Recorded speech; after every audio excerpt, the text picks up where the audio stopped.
Family igiri kuma itura ria Kirengero Subukia kaunti-ini ya Naikuru ni marahoya kihoto gikike thutha wa tuhi twao tutatu kuhahamwo kimwiri ni mundu wikaine. Mundurume uria urerikana gwika giko giki ndari aikio ngono ona thengia ya riboti kuma thibitari umwe wa Bahati kuonania ciana icio cia kirathi gia gatandatu ni cihahamitwo kimwiri. Twana tutu tugite ati twaumaga o icera-ini riria matunganire na mundurume uyu na kumahenereria mathie gwake tondu nduma ni yaingiraga na thutha magikora nyumba-ini cia agendi kuria magurirwo irio na thutha-ini kuhahamwo. Ilikuwa 2:06 tukaenda hivyo. Senya tulienda hivyo tukakutana na mzee mwingine akatuambia je tukiona huyu kwa Josa kumekuwa usiku hatuwezienda home. Sasa sisi kwa Josa tumeimuona sasa ndio tuliitikia kumfuata. Sasa sisi akatupeleka baka na Nakuru. Senya alitupeleka baka na Nakuru ndio alienda akapatana kijana mwingine. Hiyo kijana sasa akampotelea akaambia je na hiyo mzee tutaenda niwabaie chakula kisha twende asubuhi niwapatie mahali pa kulala asubuhi niwapatie 200 muende home.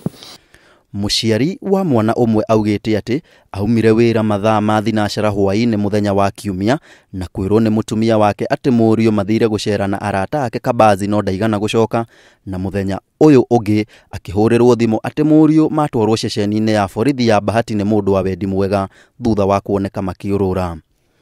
Kweli hawa watoto walipata na msamaria mwema akawapeleka mpaka police station.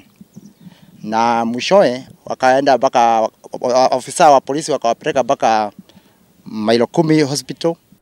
Thutha wa kuhungwo mahuri, cira ni waneanirwo ceceni-ini ya borithi ya Kirengero no thutha wa aciari mari hamwe na borithi kuma Kirengero gwikinyia nyumba-ini cia agendi kuria giko giki giekirwo.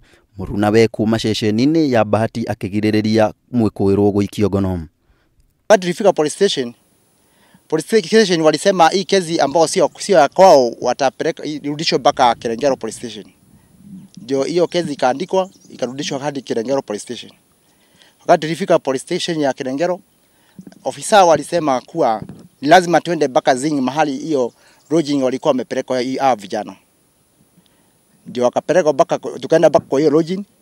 Wakati tulifika huko lodging tulikuta OCS wa Bahati na inspector wake wakiwa ndani ya hiyo lodging. Wakati hao ofisa wa Kirengero walianza kufanya uchunguzi ndio wajue kiini na liziti zenye zilikuwa zimeandikwa huko ndio tujue huu mtu alidhulumu hawa watoto ni nani. Hao ofisa wa Bahati walizuia hao ofisa wa Kirengero. OCPD wa gicigo kiu Jacinta Mwarania augite ati cira ucio ni woetwo ni DCIO wa gicigo kiu na kuongerera ati ciana icio ni ciandikithitie statement na ni ciramukira urigitani na kurekererio. Investigation already imekuwa taken over by the DCIO who is following the matter.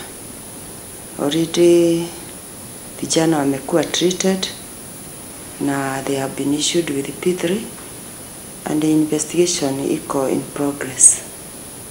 Handu-ini ha Njata TV, njitagwo Njekehu wa Maina.